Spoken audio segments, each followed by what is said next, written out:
Welcome to Women in the Arena podcast, the podcast celebrating women doing extraordinary things in plain sight.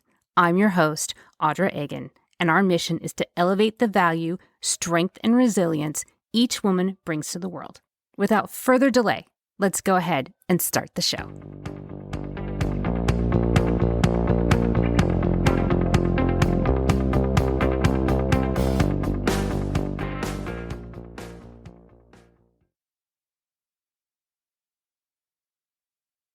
Welcome in, everyone, and thank you for joining me again this week. You know, there are some people that you meet that they're like, I really believe in you. And they mean it, and some that don't. Well, my guest today means it so much that she quit her job and created an entire company around it. Today, I am joined by Nada Buhendi, and she is the CEO of Unleash Your Awesome. We need everybody to help us unleash our awesome. She did this because she knew that she could not thrive in the space that she was in.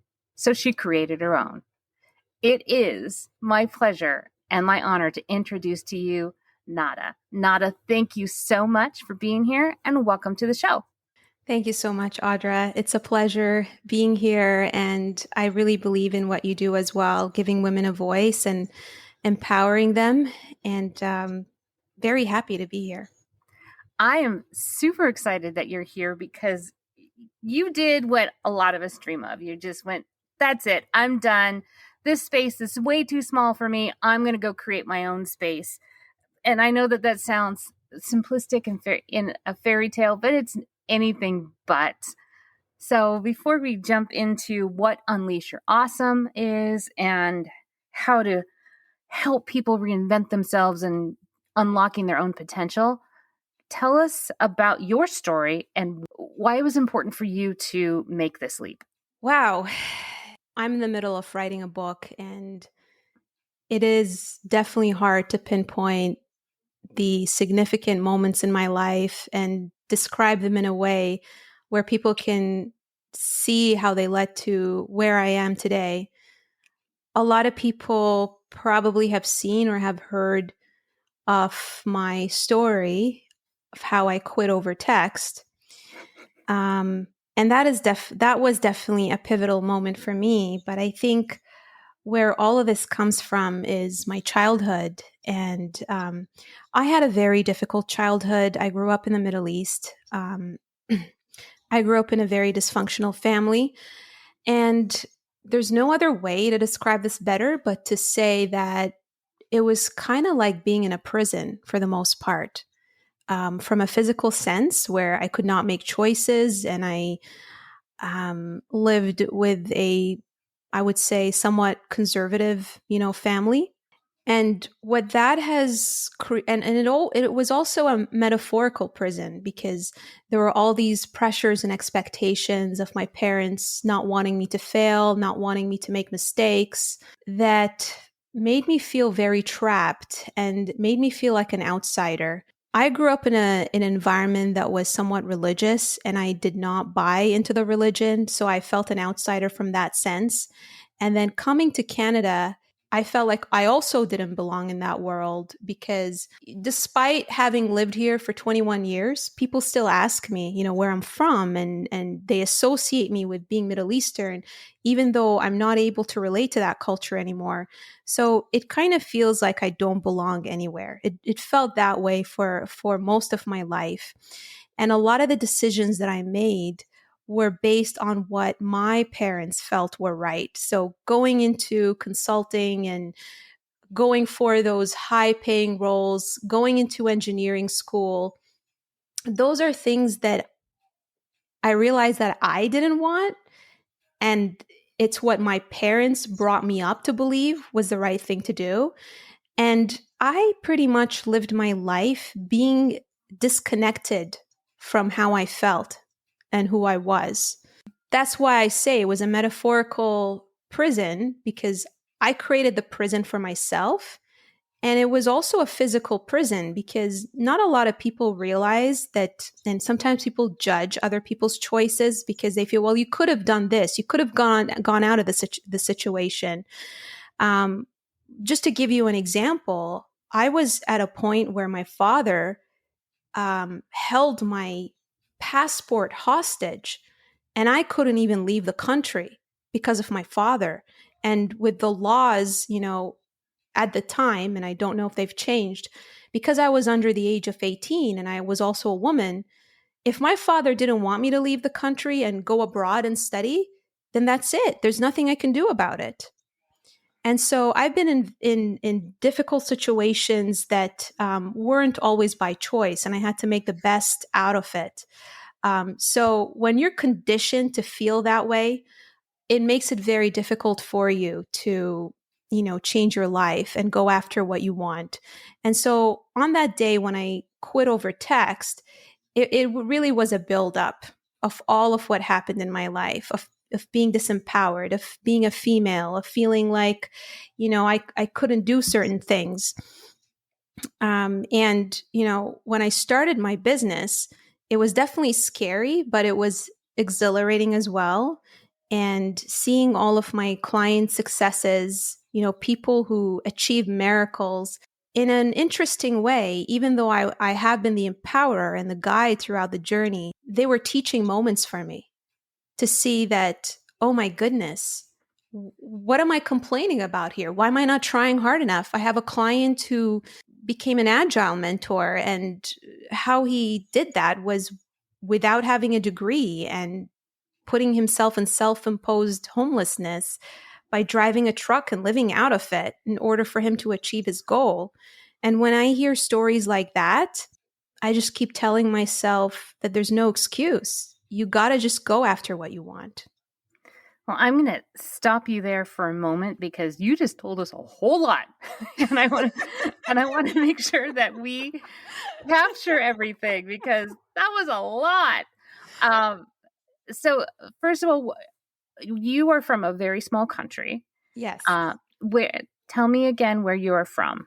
So I am from a country called Bahrain. It is a small island in the Middle East. It neighbors Saudi Arabia, Kuwait, the UAE, and not a lot of people know Bahrain. We had Michael Jackson there at one point. Well, that you can take that as your claim to fame, but it's a small country in a very old culture that Yeah. is very controlling for women. It's a very patriarchal society, and you had not a whole lot of choices. But somehow you made the leap to leave the country and go to another one where you had choices, but yet you were still being held captive by what you knew, what you emotionally knew. And I don't think that's all that unusual, whether you're from Bahrain or whether you're from Queen Creek, Arizona. Not mentioning any names at all, but it's you sometimes hold yourself captive because of the things that you know or the things you think you're supposed to be, and you marinated in that identity for a while, and then something switched in your head, and you went, I'm done. And that compelled you to quit over text. So many of us have dreamed about that have said, that's it. I'm done. I'm going to send them a text and I'm out. But I'm sure that's not exactly what happened. Can you tell us what that experience was leading up to that, and what your headspace was in that moment, and what you felt like after you did it? Which I'm imagining all kinds of things, but I want to hear from you what exactly was in that moment, in that space. By the way, I do not recommend anyone quit over text their job. Just putting it out there. So it's not an endorsement. It's just you did. It's yeah. It's It's what you definitely not did. an endorsement. It's what I did. And I always believe that, the way we act and what we do, we all do the best we can do in that moment, given what we've been through and what what we have available. I think it was a combination of emotionally, I don't think I had the capability to deal with it in a much better way. Did I have regrets? In retrospect, I have regrets in the way I approached it and the way I just sent a text and said I quit. But I also am happy that I left a situation that didn't serve me. And I think what the story that got me to that point, and and it was like the straw that broke the camel's back, is I was, a consultant working for a lot of consulting companies where it's a high stress environment, where it feels like you're working in a law firm, and there's hazing, and there's, tests that you constantly have to take in order to prove yourself. And it's a highly political environment. And it just didn't align with who I am as a person. I'm a very laid back person. I'm very down to earth. I can be goofy. I love to wear, my heart on my sleeves. And I've been in situations where I just drop my books or whatever on my way to a partner meeting, and I'd get feedback on, you got to pull yourself together. You got to look more presentable. You got to behave a certain way. You got to behave with poise. And it was kind of like, the way I could describe it, it's kind of like, how maybe Prince Harry felt, being in as part of the royal family, and he had to constantly put up these appearances, and it was just so exhausting for me.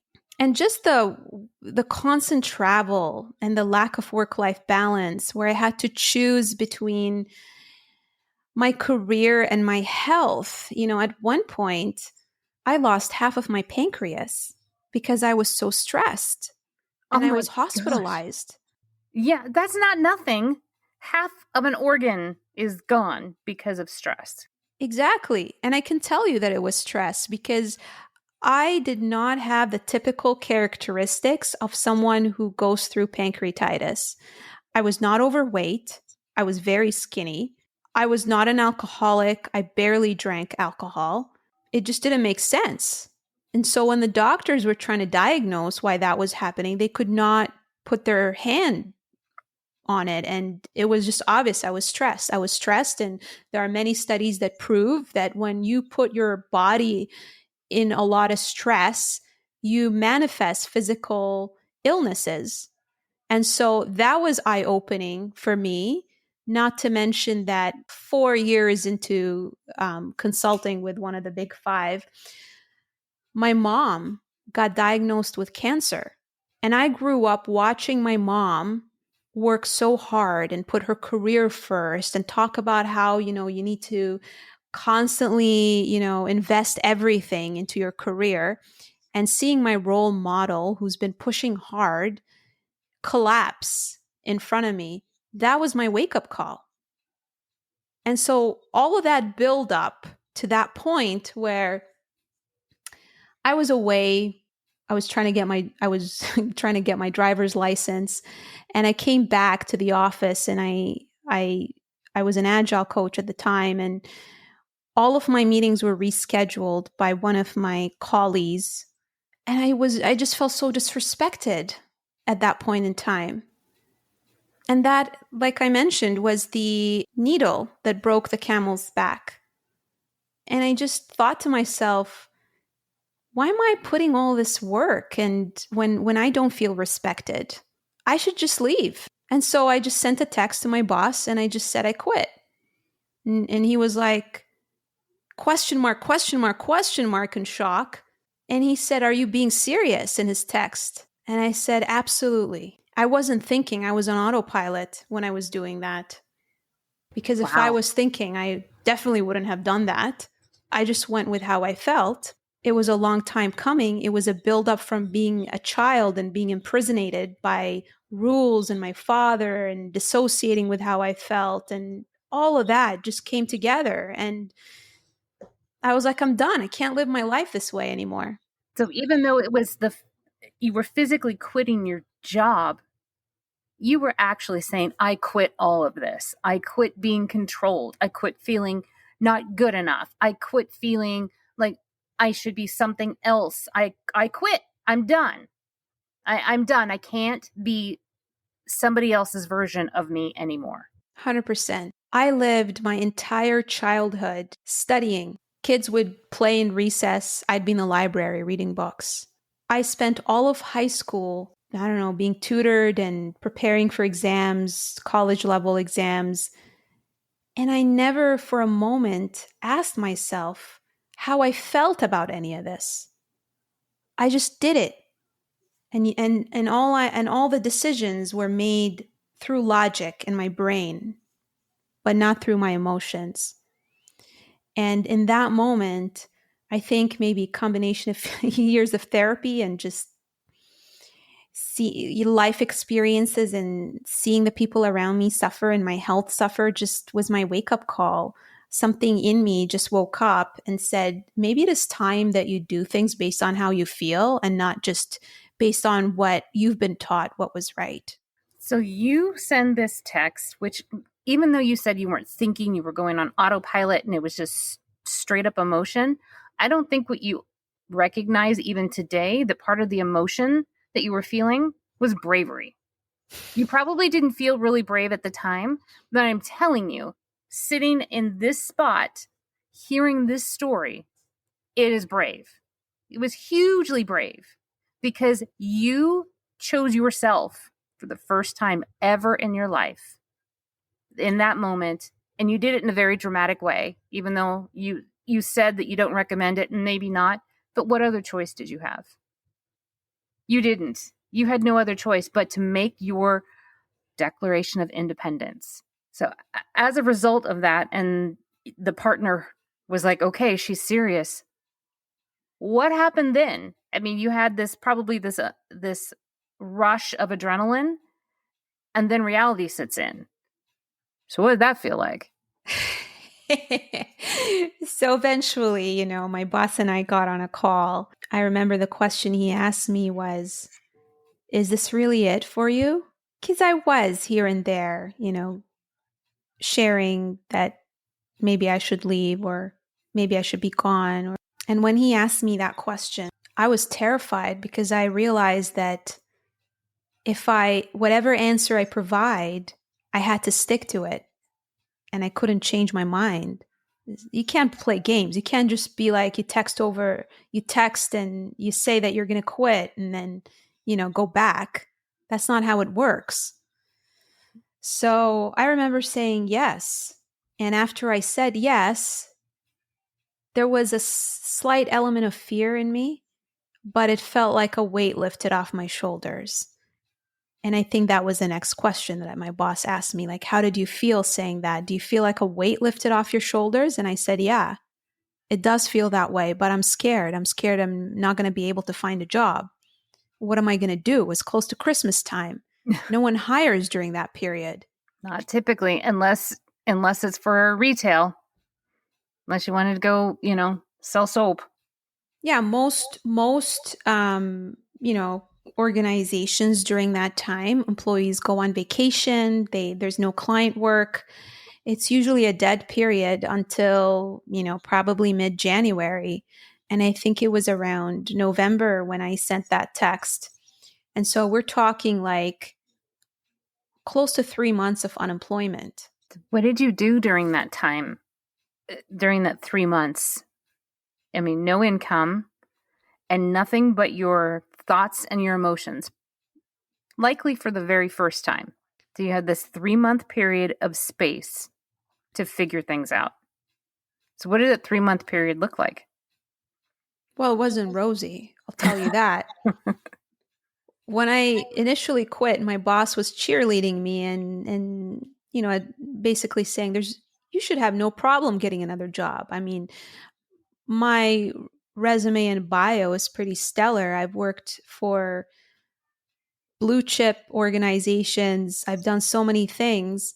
And so logically, again, on paper, it should have been no problem for me to find a job. Easy. And so I was out of work for about 2 months, and it was a lot harder than I thought it was going to be. I did land a contract I think it was around December or January January, I believe, when I landed the contract. It was another dysfunctional way of dealing with the situation. But then again, what choice did I have? I needed to get an income. So it was the same thing. It was the same thing over and over again. And I felt like I just did not understand. I did not understand why I was having so much difficulty.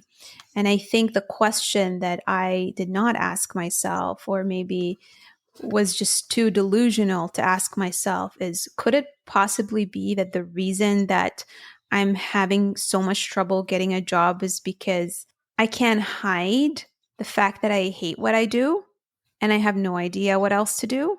Yikes. And I'm stopping you there because I wonder how many people that are listening right now can identify with what you just said.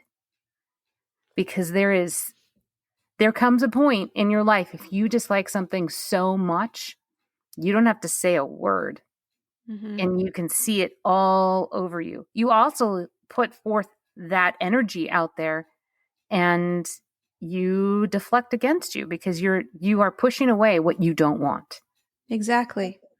People don't understand that. And, a lot of times people come to me and say, yeah, the problem is my resume and my resume is not good enough. Whew. Most of the time it's because people are too afraid to go after what they want and they have trouble articulating it. So, of course, your resume is not going to be good because you haven't figured out what you want to do, and or you're terrified of telling the world that that's what you want to do. And that is the reason you're good at it.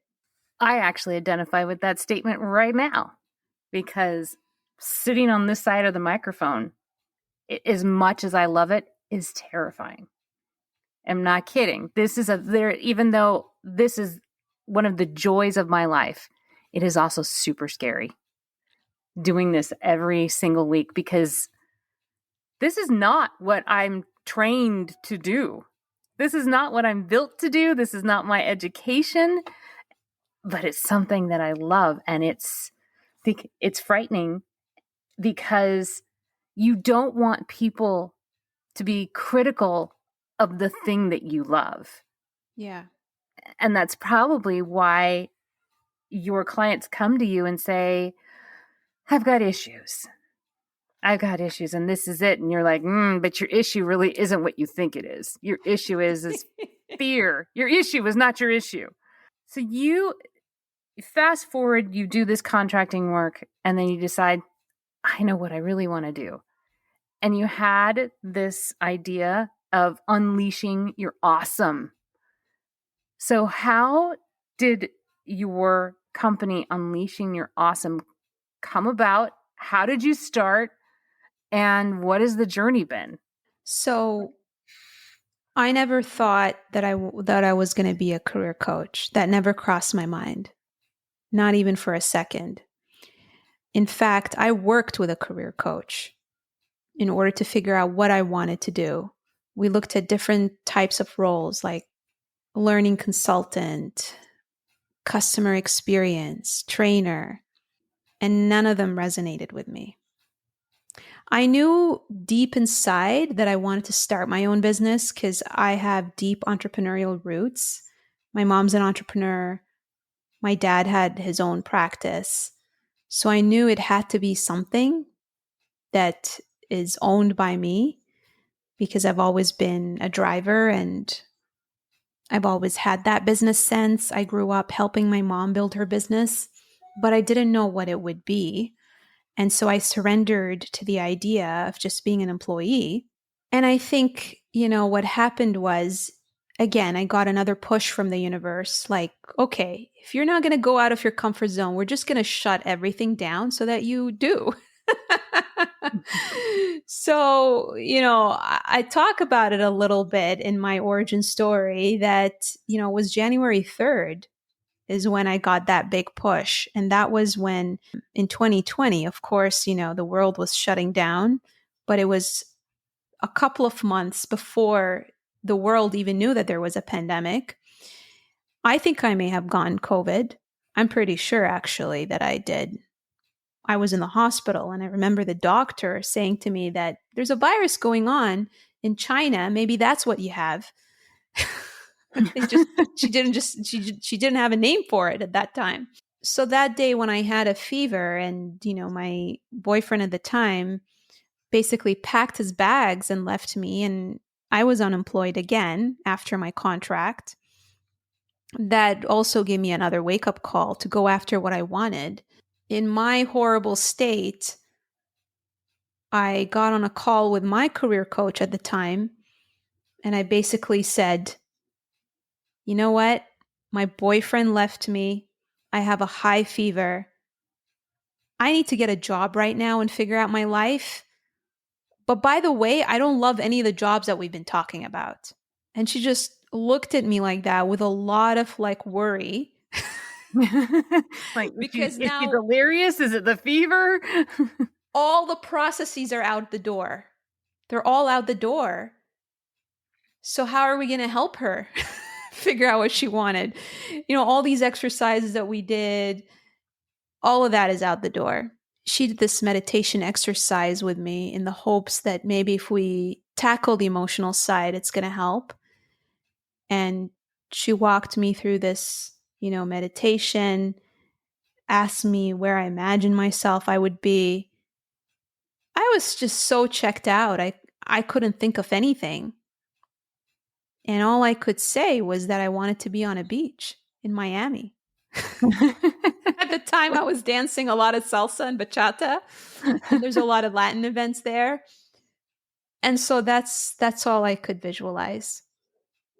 It was really sad when I connected, with my career coach, and she said to me, I connected with her back in April. We met in person for the first time. She said, I was so worried about you that day, I thought of calling someone for you. That's how much of a mess I was. And then the next day, I don't know what it was. It just all came together. And all I knew was that I wanted to continue helping people in some way and that I wanted to coach them. Obviously, I didn't want to be a relationship coach after what happened, you know? But I didn't want to be a life coach either. I had no idea what I was doing with my life at that time, but I knew that what I wanted to do is help people in a similar situation that I've been, where they feel alone, where maybe they're immigrants and they don't have a family around. And also, I wanted to help people drive their career because I was sick and tired of letting organizations control that for me. And I truly believe that the people who can guide others are the ones who have been in that situation and have been through that difficulty. I realized that career coaching was for me at that point. Out of the 3 viable options, that would be it. And knowing that I had the support system from my career coach who's been there, who can guide me, who can give me the mentorship, I felt that that was my lily pad. That was my next lily pad. And I think that's an important concept for a lot of people to grasp. People always feel like they have to go from A to Z. Sometimes you have to go from A to B to C to D to E, to get to where you want. And just take advantage of the low-hanging fruits and the resources around you. And so that's basically what I decided. And honestly, I did not think that it would end up being a huge business. I thought it was just going to be some freelancing. I thought it was just going to be something I do on the side. And it grew into something that ended up being exactly what I wanted to do, that I could shape into what I exactly, wanted to spend my time doing. Well, when you and I had spoken before, we got to know each other, you said that you really like to spend the time helping people reinvent themselves. And I would challenge that a little bit and say, I don't think you're helping them reinvent themselves at all. I think that you are giving people the permission because for whatever reason, we all need permission. Don't know why. It's a cultural thing, maybe. The permission to unlock what their deepest desires are and go for it. Because that's what you did. Even though you didn't realize that that's what you were happening at the time, it's just that all the other options just seemed painful to you. And you're just like, I don't want to go backwards to pain. So I'm just going to go for things that don't feel painful to me anymore. And I think that that's what you do with your clients. Let's find out what doesn't give you pain, what gives you joy. And then let's take that step, the next step, and then the next step. So what are your thoughts on that, me challenging the idea of reinvention and really being the key that unlocks all of that that's already been existing this entire time? Well, I don't know if reinvention is the right word. I think it is rewriting your story. And I think it is about finding your people. And I guess that could align with reinvention. I definitely think that the person that I am today is definitely different than the person that I was 21 years ago. And that is a good thing, because that shows growth. And I think when people think of the word reinvention or think of the word career transition or pivot, the misconception that people have is that you have to completely change as a person and it happens overnight. And I feel that one of the biggest pitfalls of human beings is that we are very impatient with ourselves, and sometimes it's about micro changes and not overnight changes. So what I believe that I help people do is truly be okay with gradually making changes in their lives that are pragmatic. And I'm going to also challenge something as well. I think it is healthy to face your pain.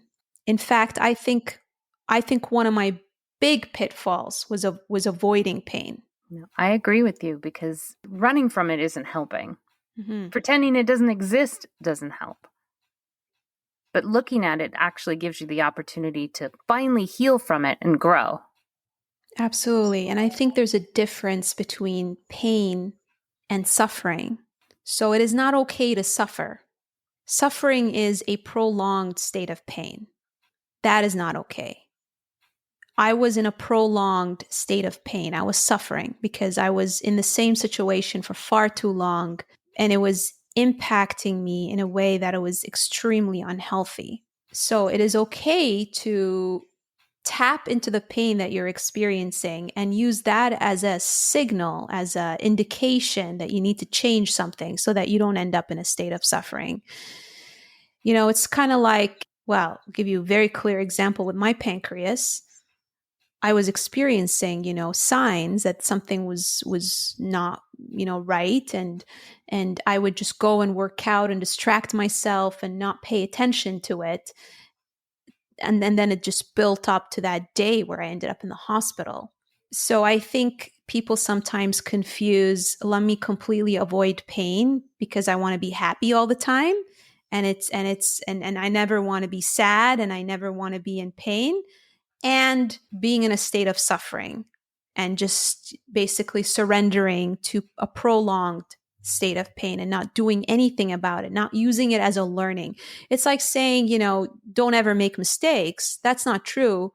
You should be okay with making mistakes, but also don't keep making the same mistake over and over again. Use it to inform your next decisions.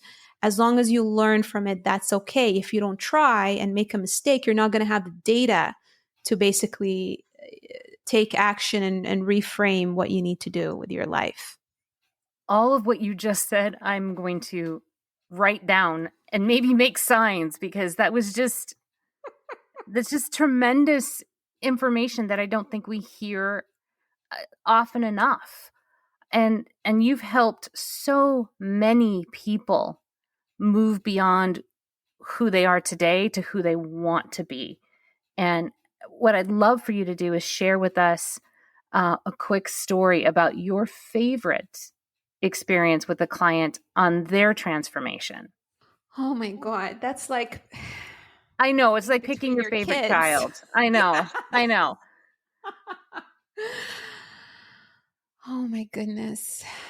I'll make it easier. How about one that impacted you in a way that it took you by surprise? You know what? This, this person is like literally all over my website, etc. And I'm trying to do justice to all of the people, the 100 people Mm. that I helped. But I got to go back to that person because that person truly just shifted even my business model and the way that I coach people. And that is my client Heath. When he came to me, I had all these biases.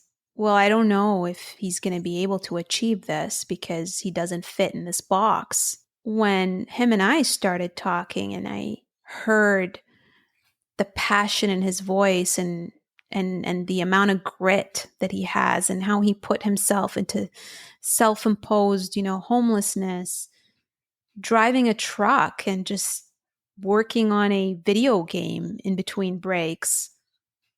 I was just like, my goodness, that's the kind of stuff that I thrive on because I had to go through a lot of hardships myself. When he landed his job in Portugal as an agile mentor, and before that, I was already seeing the transformation. First, it was he wasn't the best when it came to interviewing, then becoming the person who was working with me side by side on launching an interview boot camp, designing with me a process that would help people intuitively learn how to tell stories in their interviews.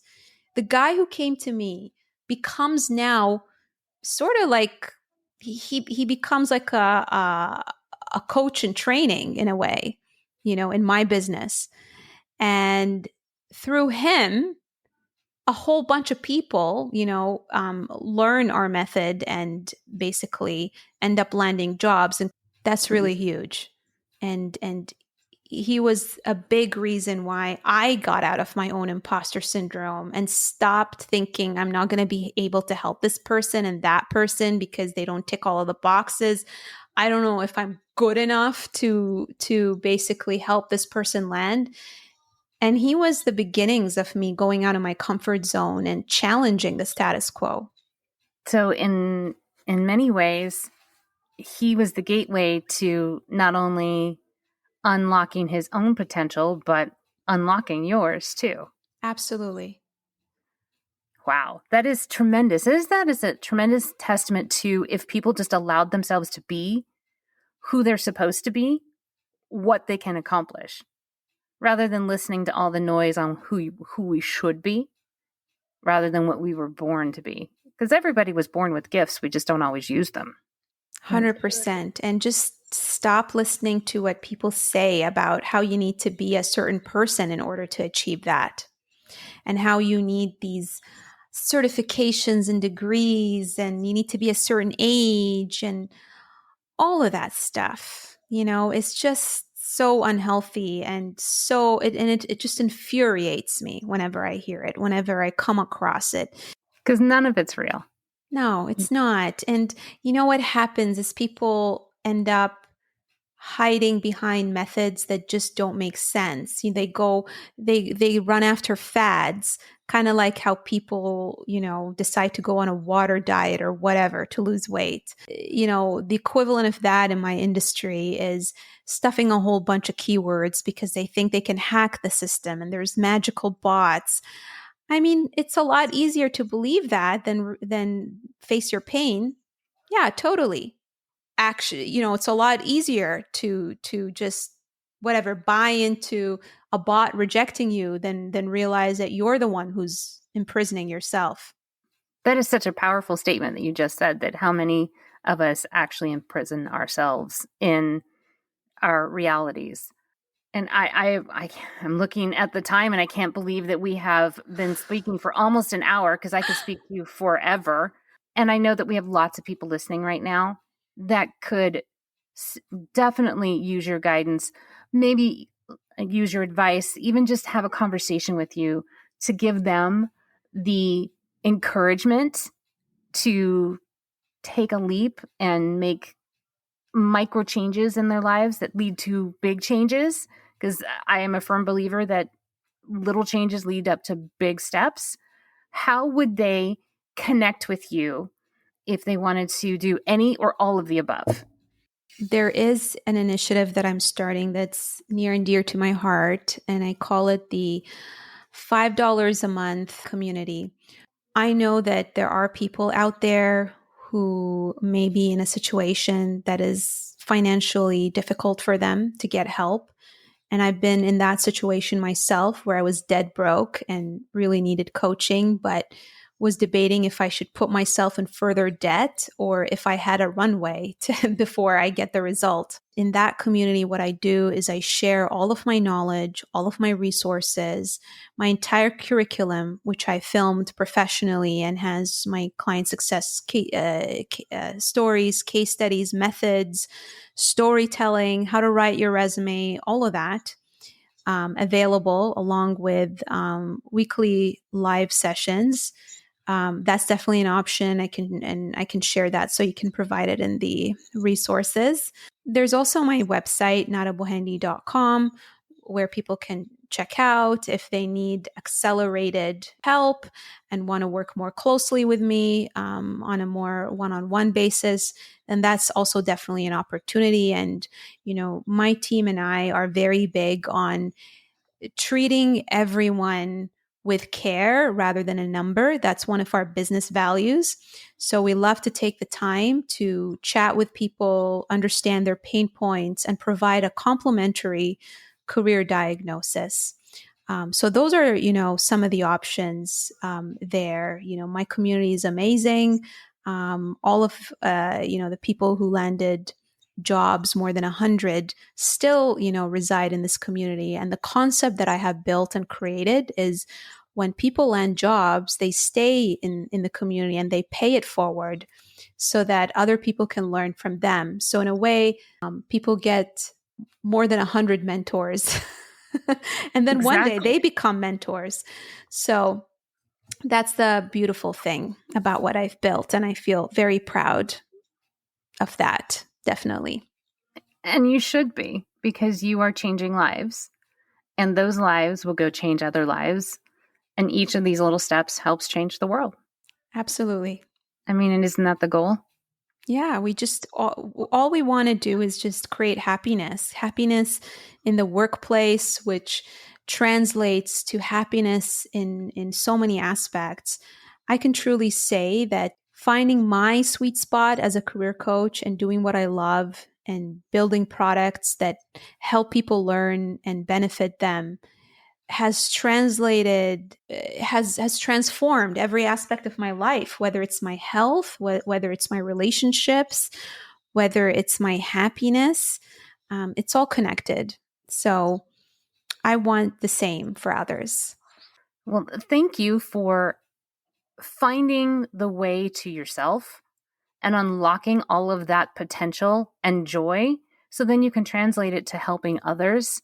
And I'm really encouraging those that are listening that need some extra guidance and some help. I will make sure that you have all of the resources that you need in our links, so you can contact Nada and look at her website. Also get in contact with her community, because you never know. Take a $5 bet on yourself. You'll never know what the dividends might pay. I bet you that the odds of winning are higher than buying a lottery ticket. Yeah. And it's, people spend that on coffee anyway. Exactly. So take a chance and bet on yourself. Nada, once again, thank you for spending this time with me this morning and being willing to be so vulnerable with us and share some pain that you've experienced in your life, so that others can learn from it as well. So thank you again for being here. You're very welcome. It's my pleasure. So thank you to all of you for listening, and we'll see you again next time. This is just the beginning.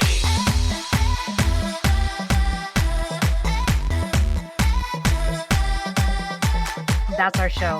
I am so grateful for each and every one of you and your unwavering support and your continued belief in this movement that has become much bigger than me, much bigger than just a podcast. It has become this forward momentum that we are all doing together. If you are ready, or you know somebody that is ready to tell your story and share your value with the world, please connect with me. You can reach me at audra@womeninthearena.net. I am so honored and thankful that you will share your story with me, and I'll make sure that it is well taken care of. I will never stop thanking each and every one of you, and I cannot wait to talk to you again next week as we share another woman's story and we celebrate her doing extraordinary things in plain sight. We'll see you next time.